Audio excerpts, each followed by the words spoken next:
Didn't you know?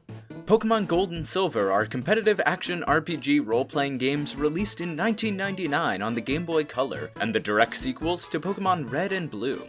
Gold and Silver were the first games in the franchise to include a whole new set of Pokémon, putting the total number of Pokémon at just above the limit of what any sane person would be willing to catch.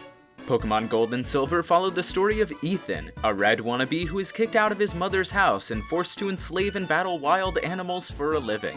During the main story, Ethan does exactly the same things as Red, going around the world gathering gym badges, fighting the Elite Foreign Champion, and trying to become a Pokémon Master, an unfortunately lazy-seeming coincidence which Game Freak made sure to never repeat ever again.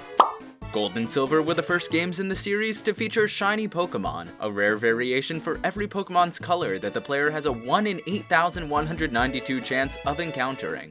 What you might not know, however, is that the first Pokémon to ever have a shiny variation designed was Kingler. This is because the original inspiration for shiny Pokémon was actually Tamatoa from the Disney film Moana.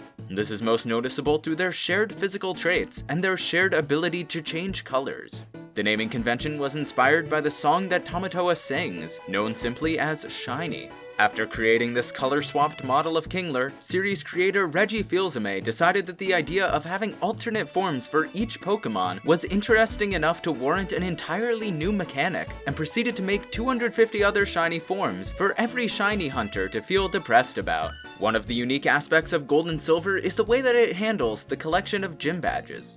Unlike Red and Blue, and even every non-Johto-based game following, Gold and Silver has the player continue getting gym badges even after beating the Elite Foreign Champion. The player actually goes to Kanto and battles the 8 gyms there, putting the total number of gym badges up to 16. The idea to have the player collect more than 8 gym badges was based on episode 63 of the Pokémon anime, The Battle of the Badge. In this episode, Gary Oak reveals that he had obtained his 10th gym badge while in Kanto, which is the same region where Ethan gets his 10th gym badge. This extends even further, however. The final boss of Gold and Silver is Ash Ketchum himself, and the player acts as Gary in the final battle, destroying Ash in the Indigo League. Gold and Silver were the first games in the series to feature a new professor, known in America as Professor Elm. This new Pokémon professor, in addition to Professor Oak, cemented the trend of Pokémon games having professors with wood-based names. When asked in a 1999 spa session following the game's release, Reggie explained that this was a reference to one of his favorite YouTubers, Siivagunner. I've always been a fan of Siivagunner's high-quality rips. They just make me laugh so much. I've even tried making my own, I can't get enough of them. The thing that gets me most is the lore though. I'm telling you, I watch for the plot. Anyway, one of the biggest memes within the channel is that of Woodman, and I wanted to find some way to incorporate that into my own game.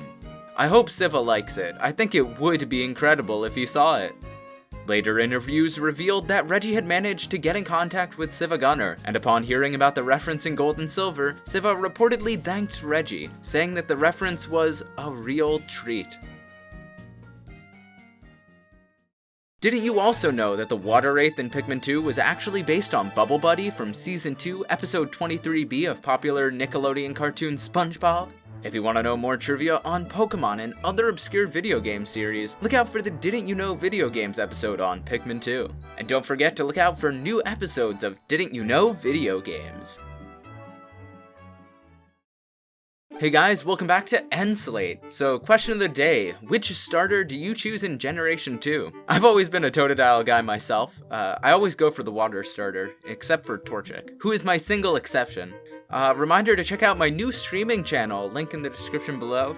We are doing all 326 fads in Shadow the Hedgehog for the Nintendo GameCube, so be sure to check that out. Thanks for watching, and I'll see you guys next time.